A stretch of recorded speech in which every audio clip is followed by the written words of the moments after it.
Okay, gotta admit, the idea of like naturally boosting your testosterone, it's pretty appealing, right? I mean, more energy, more muscle, maybe even a little mood boost. Who wouldn't want that? And that's what we're diving into today, the world of testosterone boosting foods. And so the main claim here is that what we eat has a direct impact on our testosterone levels, and that by tweaking our diet, we can, give those levels a little nudge in the right direction. And it's not just about like hitting the gym harder or anything. This source really emphasizes how crucial testosterone is to our overall well-being. It affects everything. Muscle mass, mood, libido, energy levels, you name it. Right. They paint this picture of like high testosterone being this state of vitality and then low testosterone being associated with fatigue, brain fog, even a greater risk of depression, which is kind of a big deal. No wonder so many people are looking for ways to naturally boost this hormone. And that's where it gets interesting, right? Because our source dives headfirst into a whole list of foods they claim are like testosterone-boosting powerhouses. And we're going to break them all down. So let's start with one that's almost synonymous with this topic. Oysters. Oysters. I don't know about you, but I immediately think of like Casanova, all those old-timey aphrodisiac myths. Well, there's a reason for those associations. Oysters are packed with zinc, and zinc is essential for testosterone production. And here's the kicker. Even a mild zinc deficiency can impact your testosterone levels, especially if you're active, hitting the gym, or even just naturally prone to sweating. So if you're sweating buckets at the gym, those oysters might be more than just a fancy appetizer. They can be like a crucial part of your testosterone boosting strategy. Exactly. It's about replenishing those essential nutrients that your body's losing, especially during intense physical activity. Now, I get it, oysters aren't everyone's favorite, but luckily there are other foods on this list that are a little more approachable, let's say, and each one has its own unique mechanisms for, potentially influencing testosterone. And speaking of potent, get ready for this one, garlic. Garlic? Really? Don't get me wrong, I love it in my food, but for testosterone, I'm not sure I see the connection. Trust me on this one. This source highlights garlic's positive impact on something called endothelial function, which is basically the health of your blood vessels. Okay. And this is important because healthy blood vessels are essential for proper blood flow throughout your body, including, to those crucial areas involved in, you guessed it, testosterone production. So garlic is like keeping those highways clear for optimal testosterone delivery. Got it. And it gets better. Garlic is also a good source of antioxidants, fighting off those free radicals that can damage cells, including the ones involved in hormone production. Plus, its anti-inflammatory properties can help create a more balanced environment for your endocrine system. It's like garlic is a multitasker in the world of hormonal health. A clove a day keeps the testosterone worries away. Though, I might need to invest in some breath mints too.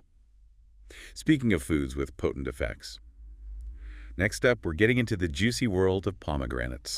Pomegranates. They're bursting with antioxidants, and they've been linked to all sorts of health benefits, including some intriguing connections to testosterone. Right. The source mentions something about pomegranates boosting nitric oxide production.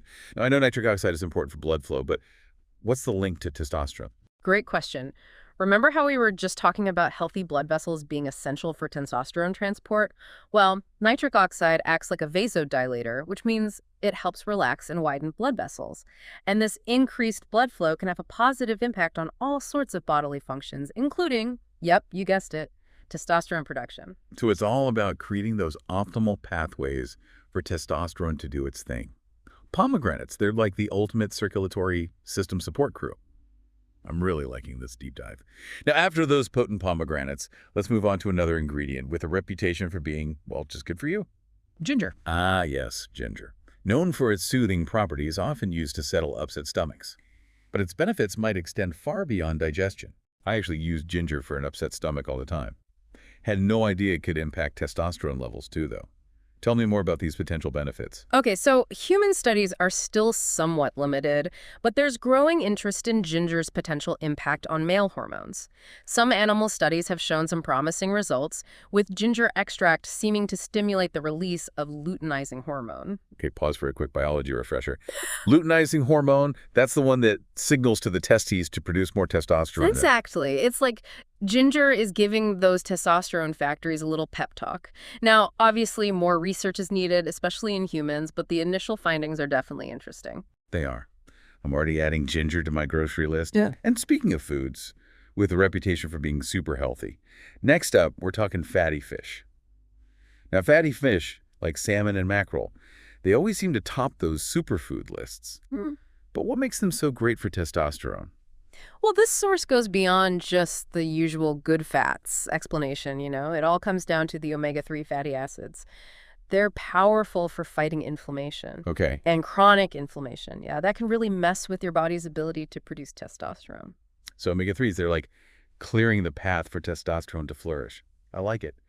But speaking of fats, this source actually tackles a misconception that I think trips a lot of people up. You thinking about the idea that all fats are bad for testosterone? Exactly. Seems counterintuitive.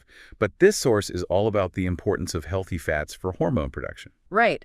They emphasize this point that often gets missed. Cholesterol is a precursor to testosterone. Wait, cholesterol, as in the thing we're always told to keep in check. That's the one. Our bodies actually need it to manufacture testosterone. Of course, that doesn't mean you should be downing spoonfuls of lard, but it does show how important those healthy fat sources are. So it's about balance, Yeah. like always, not deprivation. So what kind of fats should we be eating? This sort shouts out grass-fed beef, avocados, olive oil, coconut oil, good stuff. They help with hormone regulation and also help your body absorb those fat-soluble vitamins, including vitamin D, which, guess what, also important for testosterone. A chain reaction of goodness. Okay, so we've got oysters, garlic, pomegranates, ginger, fatty fish. My grocery list is getting long. What else does this treasure trove of testosterone-boosting foods have for us? All right, get ready for a curveball: onions. Onions for testosterone. I got to hear this. I know, right? Not the first thing you think of, but they might just give your testosterone a little boost. Don't hold back. Give me the details. It's all about their impact on estrogen metabolism. Now, we haven't talked much about estrogen yet, but it's a key player in all of this, right? Exactly. It's all about balance. And sometimes when estrogen levels are higher, testosterone levels can take a hit. Okay, so where do onions come in? Well, they might help regulate estrogen metabolism, especially when eaten raw. It's all about keeping those hormones in check. Interesting. I usually cook my onions. Maybe it's time to embrace raw onion rings. Speaking of foods with a bit of a bite, beets? Beets are great. They've got nitrates, just like those pomegranates we talked about, which can boost nitric oxide. Right. More nitric oxide, happy blood vessels. I'm seeing a theme here. It's about setting your body up for success. But beets have another trick up their sleeve: boron. Boron. Now that's a new one. It's a trace mineral, and it's involved in testosterone metabolism. More research is needed, but some studies suggest that it might increase that free testosterone, the kind that's ready to work its magic. The active kind. Okay, beets are officially on the menu. So next up, we've got a group of foods that practically scream healthy eating.